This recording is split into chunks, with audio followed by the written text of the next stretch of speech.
Assalamualaikum warahmatullahi wabarakatuh. Nama saya Nur Syahila binti Abdul Halim. Nombor saya 1022. Saya dari kelas TAG 6A. Hari ini saya akan membentangkan tentang laporan latihan industri yang saya jalani di Kebun Nurai selama 20 minggu. Objektif, visi dan misi Kebun Nurai. Objektif Kebun Nurai ialah berkebun untuk mengubah gaya hidup masyarakat untuk kembali hidup lebih sihat. Visi Kebun Nurai ialah organik, kehidupan mampan dan sihat sejahtera. Dan misi Kebun Nurai ialah membentuk individu peka terhadap pemakanan organik yang meliputi aspek kehidupan mampan demi menjadikan masyarakat sihat sejahtera. Nama firma ialah Kebun Nurai. Nama penyelia selaku pengusaha ialah Puan Nuraisyah binti Samsudin. Kebun Nurai ini telah ditubuhkan pada 3 Jun 2019. Kebun ini terletak di lot 1/1431 Lorong Selamat, Kampung Bahagia, Teluk Intan, Perak. Kebun ini merupakan kebun sendiri yang telah diusahakan oleh Puan Nuraisyah dan suami iaitu Encik Syahmi. Kebun ini masih lagi baharu kerana masih baru diusahakan dan baru ditubuhkan. Pokok-pokok buah di sini juga masih kecil dan belum berbuah. Kawasan kebun ini berada di Kampung Bahagia dan hanya mengambil masa selama 10 minit untuk ke Bandar Teluk Intan. Kebun ini juga tidak asing dari masyarakat setempat kerana kebun ini mudah dijumpai. Terdapat banyak tanaman yang telah ditanam di Kebun Nurai dan banyak juga biji benih yang telah dijual di platform Shopee. Puan Nuraisyah telah mendaftar sebagai penjual e-dagang pada 1 Jun 2020 dengan nama kedai Kebun Nurai. Antara tanaman yang telah ditanam di kebun ialah pokok serai, keladi, jagung, terung, sawi dan juga terdapat pokok bunga iaitu pokok bunga matahari, pokok bunga buta, pokok bunga kembong dan juga bunga telang. Bunga telang ni kebiasaannya orang akan menjadikannya sebagai pewarna untuk membuat nasi kerabu. Aktiviti yang dilakukan ialah pada setiap pagi saya akan menyiram semua tanaman yang ditanam. Sekiranya hari hujan, aktiviti penyiraman tidak dilakukan kerana tanah sudah basah dan lembap. Seterusnya, saya juga akan membaja pokok. Kebun Nurai telah menggunakan baja dan racun organik. Baja yang digunakan ialah baja vermikompos dan kulit udang. Kulit udang ni digunakan kerana kulit dengan kandungan mineral, protein dan juga chitin. Chitin ialah cengkerang daripada ketam dan kulit udang.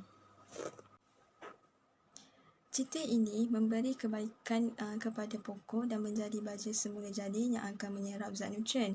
Seterusnya, aktiviti meracun pula, saya akan menggunakan racun cuka kayu. Cuka kayu ni bertindak sebagai racun organik yang mengawal serangga perosak, mengawal pertumbuhan kulat dan bakteria.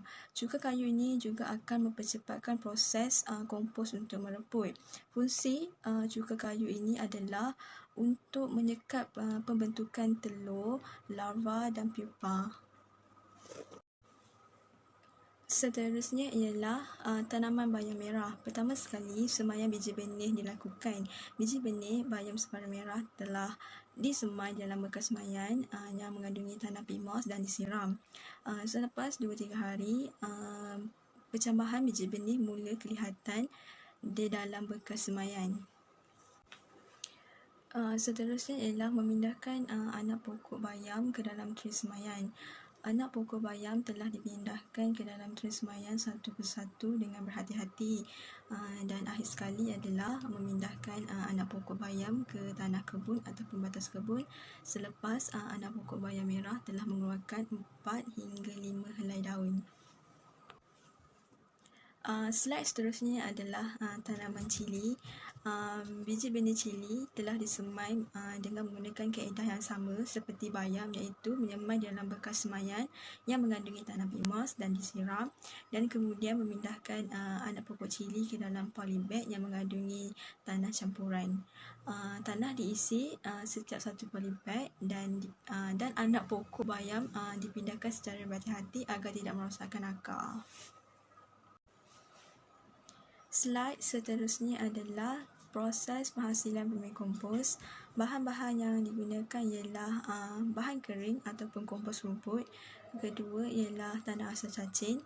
Ketiga ialah sisa makanan dan akhir sekali adalah kepingan kotak. Pertama sekali, bahan kering telah diletakkan sebagai lapisan utama, dan lapisan kedua diletakkan tanah asal cacing. Lapisan ketiga sisa makanan, dan akhir sekali adalah kepingan kotak. Kesemua bahan ini telah diletakkan secara berselang-seli sehingga memenuhi bekas. Selepas selesai meletakkan kesemua bahan tadi, lapisan yang baru dibuat itu hendaklah disiram air. Cukup sekadar 1 cawan air untuk penyiraman. Seterusnya adalah cacing yang sering digunakan untuk penghasilan vermicompost ialah African Nightcrawler ataupun ANC. Cacing ini amat menyukai sisa buangan organik. Dan seterusnya, baja vermicompost yang sudah matang dapat dikenakan pasti dengan melalui pemerhatian fizikal. Baja yang sudah dimakan cacing akan menghasilkan agregat kecil dan berbutir. So, maksudnya baja vermicompost itu sudah boleh dituai dan boleh digunakan sebagai baja. Hasil vermicompost yang sudah dituai tadi boleh digunakan untuk membaja pokok di kebun. Antara pokok yang telah dibaja dengan vermicompost adalah pokok cili, pokok terung, sawi kailan dan juga jagung. Kesimpulannya, latihan industri ini dapat memupuk semangat kerjasama antara pelajar dan juga penyelia apabila melakukan tugas bersama-sama. Selain itu, dapat menambah ilmu pengetahuan dan kemahiran yang diperolehi semasa menjalani latihan industri.